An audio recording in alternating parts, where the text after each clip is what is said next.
Welcome back, everybody. So glad you could be with me here today. Walter here in the storage area. Today, I'd like to discuss with you, and I'm going to try to keep this as brief as possible because the other videos went too long. So that's why we're on take 3. Question: are you prepared for virtually any reality? Okay? Snowstorms, ice storms, hurricanes, tornadoes. What happens if your supermarkets, your mini marts, your dollar stores cannot get trucks in for 3 days, 72 hours? Civilization typically will start falling apart and crumbling after 72 hours if, like, let's say the grid goes down or you have snow that's piled up, no trucks in, no trucks out, people can't go anywhere. People are not prepared. So my wish for you, my prayer for you is to get prepared. Check your pantry, check your refrigerator, do a little housekeeping, throw anything away that's way past its best by, and make a list of what you need to go shopping for. You want to make sure you have the staples. You have to have some sort of fat, so you need butter or oil. You need some sort of flour, sugar, maybe some rice, potatoes, the basics. Throw a few pieces of inexpensive meat in the freezer. You can get canned meat if you like. Excuse me, little burp. But your pantry should be strong enough that you don't have to go to a supermarket for a bare minimum of a week. 2 weeks preferred. Month better. All right? Then expand upon that and get out to 3 months, 6 months, a year. Takes planning. You can do it. And I know you have to do it for not just one person. Some people it's 2. Some people it's a family. Takes planning. Once you have a pantry that is well stocked, the key to that pantry and not wasting money or food is to rotate the older food to the front and the new that you buy in the back. And the way I do it is if I use up a can of soup, I write it down or I mentally make a note, I have to buy soup this week because I used up a can. So I got to buy a can or 2. Same thing, you watch your level of your rice, you watch your level of your flour. If you know how much you use each day, you gauge it, okay? Now, when you are food secure, okay, and I know it's sad, but there's a large number of people in this world that are food insecure. Some of them don't even know what they're going to eat tomorrow. And if that's you, it's my prayer for you is that that gets resolved. But when you're preparing, you want to also consider water. You want to also consider your shelter. And you also want to consider energy, heat, cooking, things like that. How are you going to do that? Do you live in an area where you can actually maybe gather wood and cook outside on a wood fire? That's another topic. Then after that, you need to look at long-term food storage. Now, I happen to be an affiliate with Augason Farms. The link will be in the description box below, and I'll have a coupon code for you. If you care to go shopping there, you can use the coupon code and get a discount. But too often we think of our long-term food storage as a buy it, it's canned, it's sealed, set it and forget it. It'll be there for us in the future. But you know what? The future is now for when I bought some of this food. Okay? Some of this food was bought 12, 13 years ago. All right? So I am just as much to blame. And that's one of the reasons why I'm doing this video, because I had opened up a can of something that unfortunately had two things going wrong for it. One, the can was older. Two, it had been dented. And so when I opened it, I didn't hear that, that vacuum whooshing sound, when you open up something that's vacuum sealed. So between it being a little old and not possibly having had its vacuum seal, it didn't make me feel enriched. Let's put it that way. So that's what started this whole thing. And I've been in discussions with Augason Farms as to why they don't label their products in such a way as use by. Be blatant. Tell people use by. And put it on the front of the can. So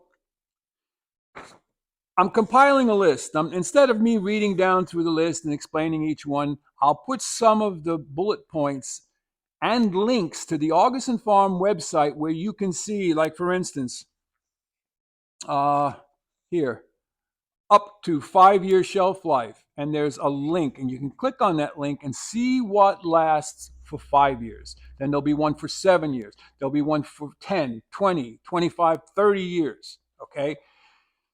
I'm not going to go into each and every one because we'll be here all night. I want to keep this short. So I will mention anything with eggs, butter, cheese. You want to watch that, okay? You want to watch the dates. And these happen to have a sticker on the bottom that said May of 2012. So these should have been used by May of last year. Not May of this year, May of last year. So we're a year plus past. So this is going to go on the compost pile, not the metal tin, but the contents. Then you have foods that are dehydrated, okay?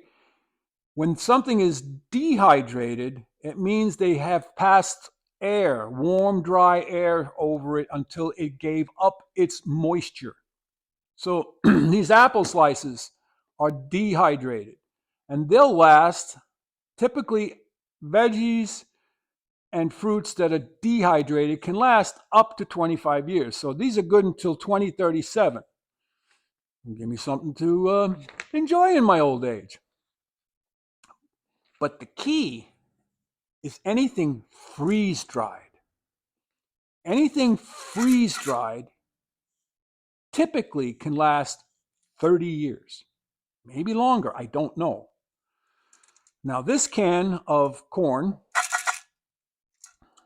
was freeze-dried and is good till 2042, see?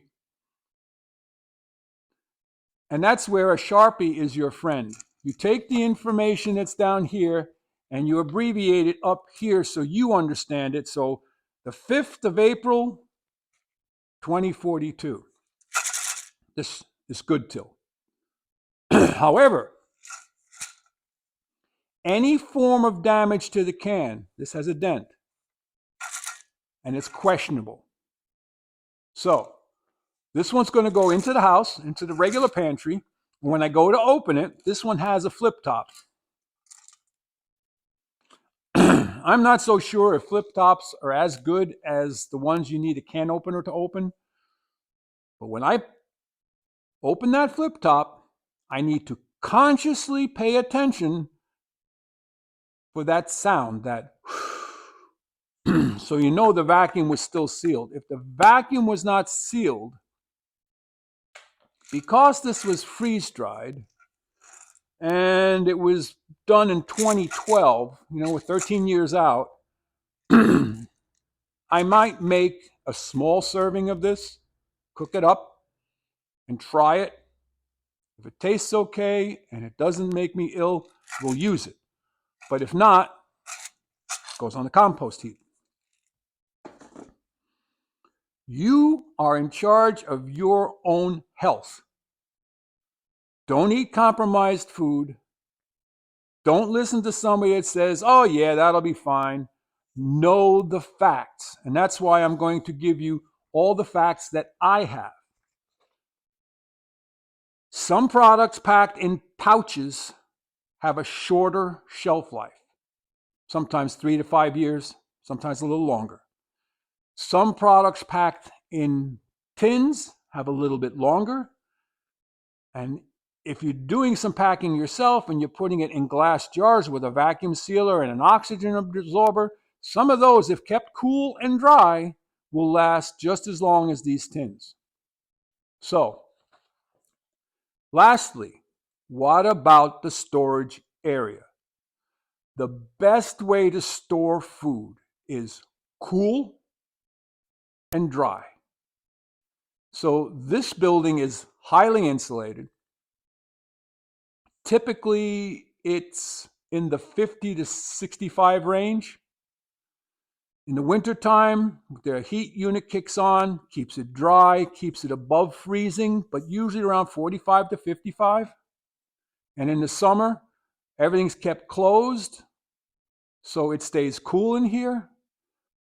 But even if it does heat up, it's dry, okay?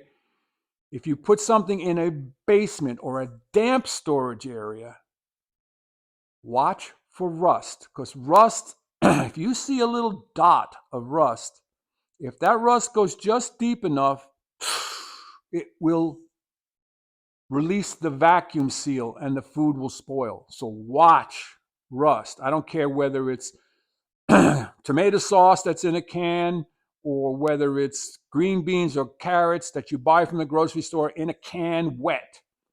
Even those, if you see rust, it's questionable sometimes. So that's about it. We'll call this one good. We'll get it in the can and post it on YouTube. My wish and my prayer for you is that you find yourself mentally, physically, and spiritually prepared for any eventuality. If you're prepared, you're not scared.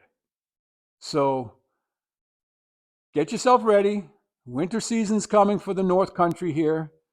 And I know we've been through hurricane season pretty much in the South. Tornadoes can come just about any time of year.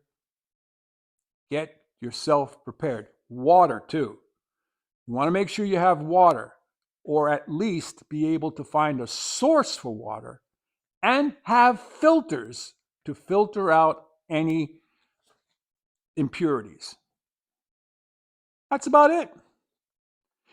If you found this video helpful, useful, I doubt it was entertaining. I didn't tell many jokes, maybe a little corny joke, but